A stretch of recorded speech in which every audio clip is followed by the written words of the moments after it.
the thoughts and beliefs we have about our body and about our pain and symptoms matter. As we know, most chronic pain and symptoms are neuroplastic, meaning the body's not damaged or diseased. And what's actually occurring is our brain and nervous system is stuck in this heightened state of danger and survival. Now, you do a lot of nervous system regulation with people, but we also can focus on the thoughts and beliefs we have. Because if we can develop safe self-talk, that's going to be one step in the right direction to ultimately healing your chronic pain and chronic symptoms. Now, for a lot of people, they have a lot of negative thoughts and beliefs about their pain and symptoms. And I'm no exception to this. When I was in debilitating widespread chronic pain, I thought about my pain and symptoms all the time. And not even that, but I thought in such negative ways. I had constant fear thoughts, worries, obsessive thinking, frustrated thoughts, despairing thoughts, and all these negative thoughts and beliefs were perpetuating my chronic pain and chronic symptoms. So, excessive negative thoughts about symptoms can worsen the sensations over time.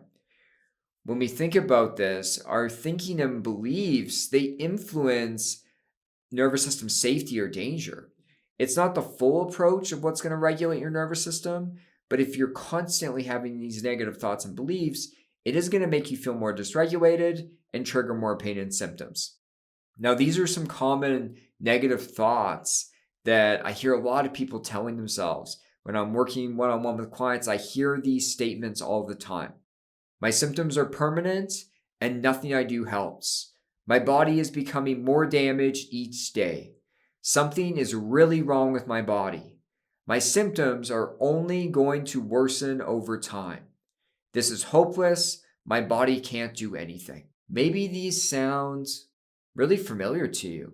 Maybe you find yourself in this negative thought spiral, and that's what we're going to work on today to start to shift this. So when we talk about safe self-talk for pain and symptoms, what's happening is this helps the brain reappraise physical sensations and situations as safe instead of dangerous.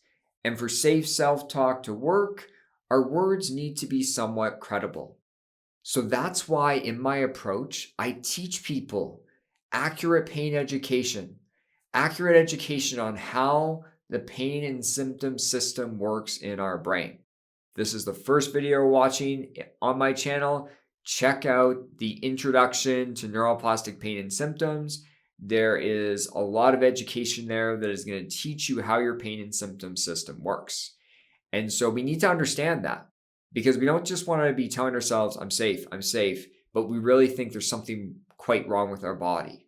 The other thing we can do is we can gather evidence for neuroplastic pain and symptoms. I just did a 2-part podcast episode on criteria for neuroplastic symptoms. I'll put those down below. You want to check out those videos because they're going to explain the criteria and help you gather evidence that your symptoms are actually neuroplastic. And you can use that evidence with your safe self-talk so that it actually lands.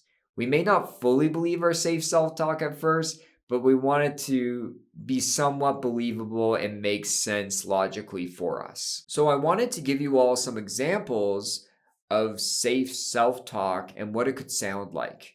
Now again, this might be quite individual, so some of these may not fit for you. So here we go. I know I'm okay. My brain is just misinterpreting normal sensations in my body. I see how my symptoms are inconsistent, moving around, and triggered by emotions. This shows me it's neuroplastic and my body is healthy and capable. I don't need to control or change these sensations. There is nothing to fix or figure out. My body is healthy. My brain is just being overprotective. It's physically safe to move in this way. I can respond to my symptoms with deep care and compassion for myself. I don't need to like these sensations. I just need to remember that they're safe. So this is how safe self-talk can work. Now, you're not going to be able to give one of these messages once a day and expect to actually start to feel safer with your pain and symptoms. It's just not possible. Now, I have lots of brain retraining practices on this channel that help you really further your understanding and dive into your body, attend to sensations while using safe self-talk. So that's one way you could use safe self-talk, is during these somatic brain retraining exercises. But when I was healing, because I had such negative thoughts, obsession about my symptoms, that when I was first healing, each time I caught myself having a fear thought, despairing thought, getting hyper focused on the sensations, I quickly give a safety message and move on. It was a really simple way to cultivate some safety with it. And this is how you can start to use this, is like each time you notice a negative thought, give yourself a safety message and move on. It doesn't need to be excessive, but it can be really, really helpful in cultivating some safety over time. So something for you to consider.